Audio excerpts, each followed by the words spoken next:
프로파일링을 시작한 초창기인데 2001년도에 발생한 사건인데요. 저한테 이제 요청이 왔었어요. 분석을 좀 해달라고. 그래서 이 범인이 체포된 이후에 직접 가서 그 범죄자와 면담을 장시간 했던 사건입니다.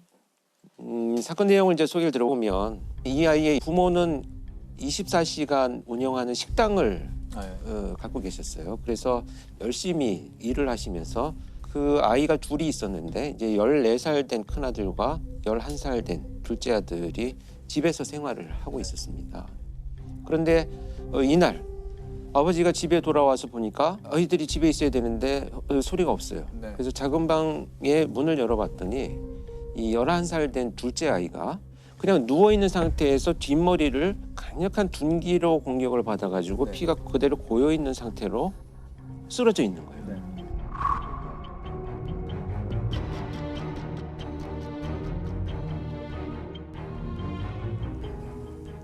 그래서 이 아버지는 이제 놀라서 이 아이를 들쳐업고 그냥 병원으로 갑니다. 하는데 이미 사망을 한 거죠. 근데 사망한 시간이 꽤 된 거예요. 근데 여기서 문제가 된 건 뭐냐면 이 있어야 될 형이 없어진 거예요. 그러니까 이제 처음에 그 현장에 투입된 수사팀에서는 누군가 침입을 해가지고 둘째 아이를 살해하고 큰 아이를 유괴해 갔을 것이지 않겠느냐. 이렇게 이제 수사를 접근을 합니다. 그런데 수사에 착수한 수사팀에서는 얼마 후에 바로 사라진 이 형을 강력한 용의자로 지목을 하고 네. 그 수사를 전개를 합니다. 일단 이제 드나든 사람들에 대한 흔적을 찾기 위해서 가장 먼저 할 것이 이제 경찰에서 CCTV 수사를 했는데요. 네. 사망 추정 시간이 지나서 얼마 후에 이 큰아들이 가방을 메고 유유히 혼자 걸어 나가는 것이 CCTV에 찍힙니다.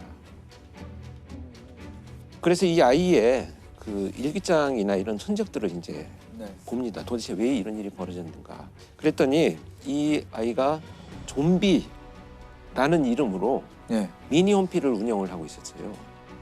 거기에 보니까 군내 갔다 와서 살인을 마음껏 즐기는 것이 나의 꿈이다. 그래서 나는 그것을 실현하기 위해서 손도끼를 구입을 해왔다. 손도끼를 구입해서 침대 밑에 놓아두었는데 너무 기분이 좋다. 이런 글들을 이제 발견을 합니다.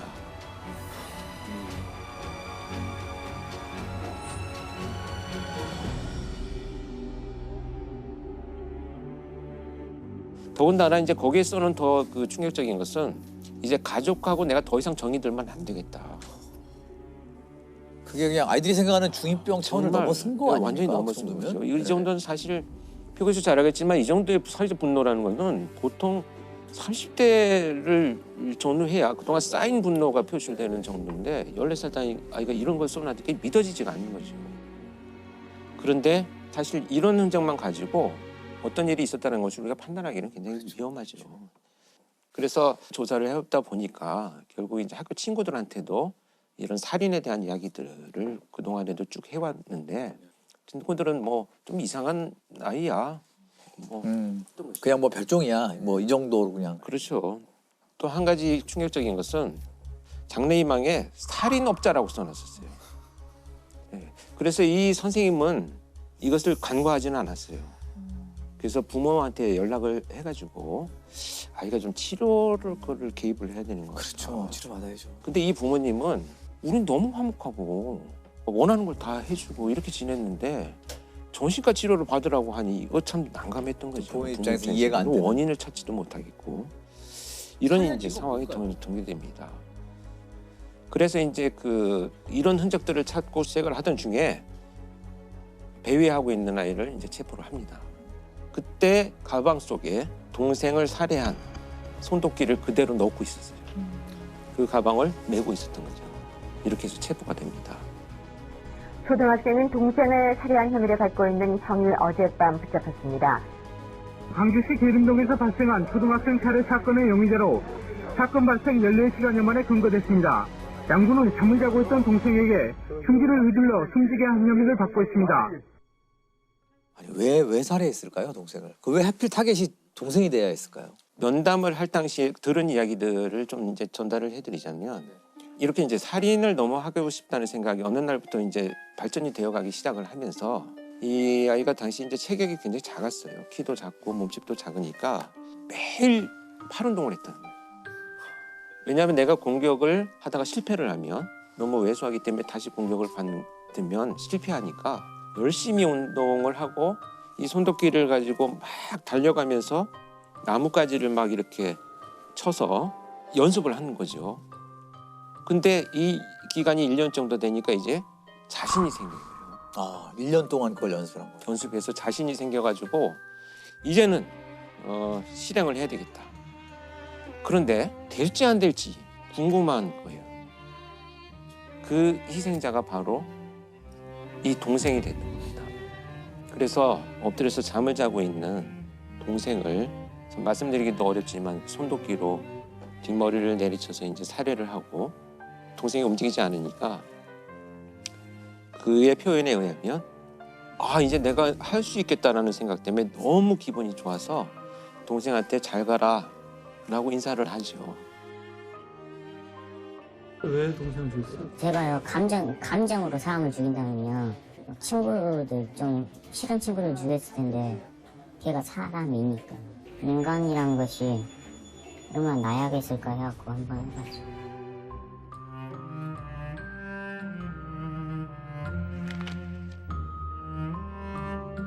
그래서 이 아이는 나와서 그렇다면 어떤 일들을 했느냐를 이제 경찰에서 추적을 하면서 면담을 이어갔더니 누군가 이제 오토바이를 탑니다. 좀 태워달라고 해서. 네.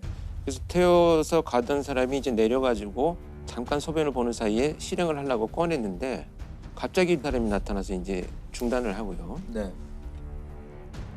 또 내려서 이제 그 대상자를 찾기 위해서 돌아다니다가 밤늦게 이제 답변하게 소변을 보고 있는 술이 취해서 있는 사람을 보고 실행을 하기 위해서 들었는데 마침 유리 거울 같은 게 있어가지고 자기 모습이 비쳐서 보이니까 놀라서 또 중단을 하죠.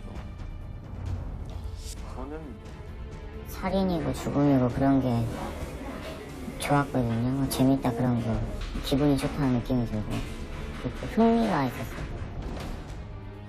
저는 정말 지금까지 그 1000명이 넘는 범죄자를 만났지만 어떤 일을 하고 싶냐 나오면 라고 했더니 이런 말을 하는 아이는 처음 봤어요. 한 명씩 죽이는 것이 재미가 없을 것 같고 건물이 폭발하거나 이렇게 여러 사람이 죽는 모습을 너무 보고 싶어요. 이건 마치 이제 나의 장래 희망을 얘기하듯이 이거는 자연스럽게 이렇게 됐을 것 같지는 않고 뭔가 컨텐츠를 보거나 좀 그런 거에 영향받은 것 같다는 느낌이 그래서 강하게 들거든요. 영향을 많이 받았고요. 네. 특히 이제 그때 표 교수도 언론에 한번 인터뷰를 이 사건 가지고 했었어요. 그랬죠. 예. 그 당시에는 언론에서는 그 답을 찾으려고 게임에 몰입하게 됩니다. 게임이 이렇게 했다. 게임에서 하는 것들을 현실에서 그대로 적용하려고 했다라고 섣불리 진단을 하면서 맞아요. 게임 중독의 원인이라고 얘기를 했는데 사실상 전혀 학술적이거나 의학적 근거는 없는 거예요. 네, 그렇죠. 어느 한 가지에서 답을 찾으려는 그 자체가 사실은 맞아요. 섣부르고 그럴 수 위험한 있는 겁니다. 것 같아요. 네. 그런데 이제 그 와중에라도 이렇게 이 아이가 처한 환경적인 요인이 뭐가 있었느냐를 자꾸 들여다보고자 하는 노력을 하는 거고요. 그렇죠. 제가 볼 때는 그러니까 이 부모가 뭐 잘했다 잘못했다는 게 아니고 경제 생활을 하다 보니까 이제 아이를 돌볼 시간이 없었던 거죠. 교대로 집에 와서 잠을 주무시고 또 일을 하러 가고 케어할 수 있는 기회가 없어졌고 결국은 그것이 이제 방임의 결과로 나타난 거죠. 그래서 저는 안타까웠던 것 중에 하나는 아버지나 어머니가 들어올 시간이 있대요. 저녁에 뭐 한 10시, 11시쯤 되면 두 분이 교대를 하면서 들어오시는데 막 온몸에 막 휴지를 감고 미이라처럼 앉아있기도 하고 그러면 이 아버지나 어머니가 와가지고 아이고 우리 아이가 의사가 되려고 그러나 이렇게 그냥 말 한마디를 하면 또 주무시고 일을 하러 나가야 되는 거예요. 그러니까 무관심이네요. 근데 결국은 이제 무관심이라는 결과로 나타난 거죠. 근데 사실은 이 아이의 이런 행동들 여러 에피소드가 있지만 대표적인 이런 행동들은 아이가 부모 옆에 가고 싶은 생존이에요. 그러니까 나를 좀 봐줘요. 그 엄마 아빠 눈에 띄고자 하는 건데. 네, 생존의 그렇죠. 어떤 시그널 관심을 받고자 하는 거죠. 근데 부모도 결국에 열심히 일해서 음. 돈 많이 벌어서 자식을 잘 키우고 그럼요. 싶은 마음으로 네. 그랬을 텐데요. 그러니까 네. 이제 이렇게 이제 고의적인 방임은 아니잖아요, 사실은. 그래서 저는 국가가 좀 더 그런 고립된 환경에 있는 아이들을 어떻게 할 것인가에 대한 고민들은 할 필요가 있다고 봅니다. 그렇죠. 한 아이를 키울 때 뭐 모든 마을이 필요하다, 온 마을이 필요하다는 말은 맨날 하지만 실제는 그렇게 하지 않고 있잖아요. 누군가 단 한 사람이라도 언제나 이 사람은 나를 생각하고 있어라는 누군가 한 사람과의 애착이 끝만 있어도 그런 범죄는 안 생긴다는 거죠. 그런데 지금 이 사례 같은 경우는 없어요. 부모님은 마음은 있으시지만 그런 애착을 형성할 수 있는 정신적인, 체력적인 여력이 전혀 없는 거예요. 학교도 오직 진학과 성공에만 초점을 맞추지 이 아이 한 명이 그러한 제대로 된 인격체로서 주변 사람과 소통하면서 사회화가 잘 되고 있느냐? 이거 우리 교육 체계가 제대로 담아내지 못하고 있거든요. 그런 것들을 우리 한번 이 사건을 통해 생각해 봐야지 않을까 싶어요. 맞아요.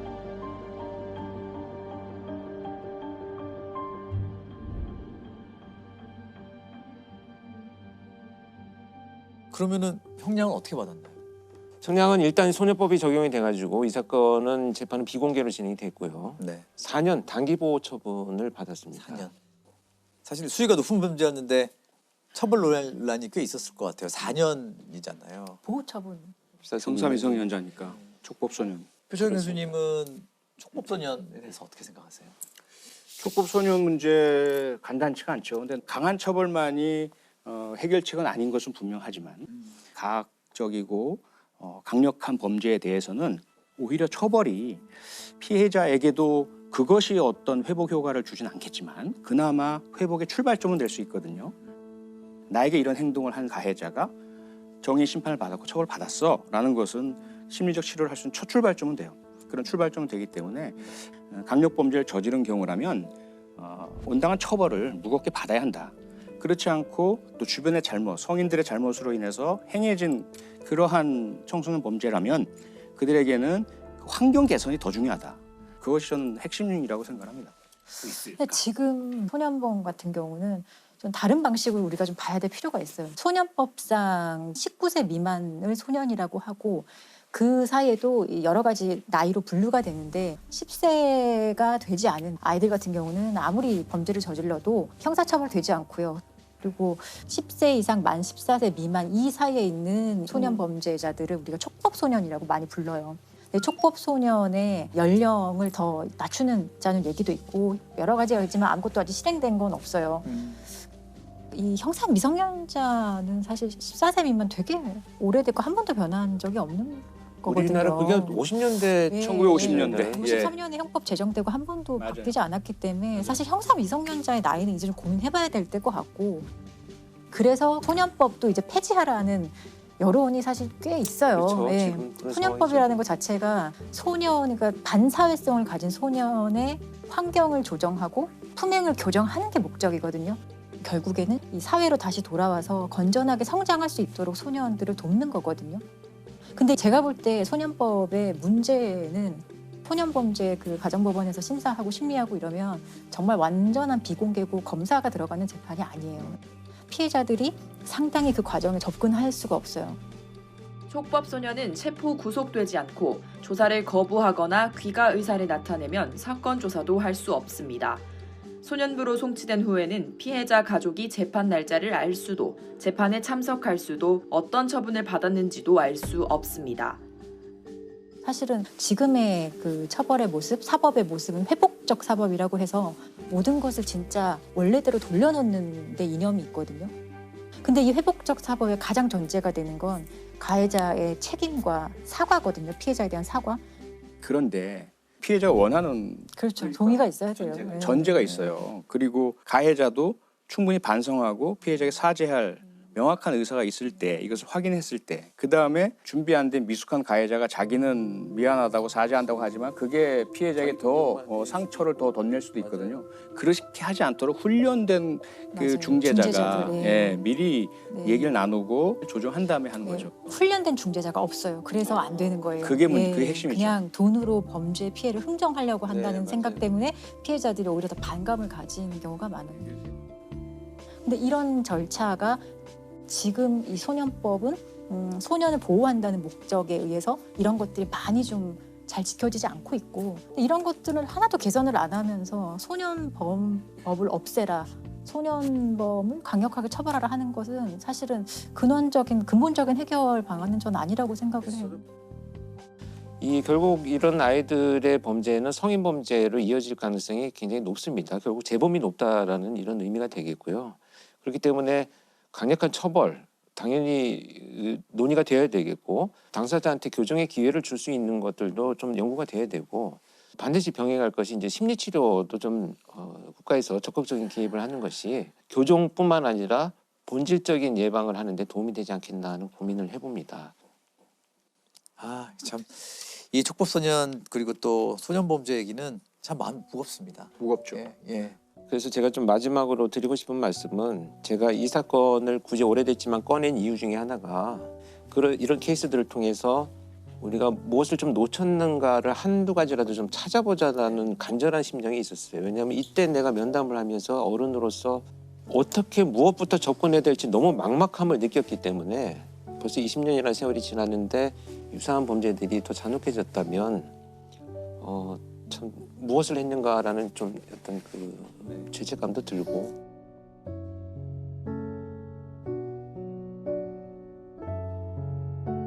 아마 지금은 출소를 한 그런 문제들이 아마 안 일어나고 다행스럽게도 잘 지낸다고 믿고 싶어요.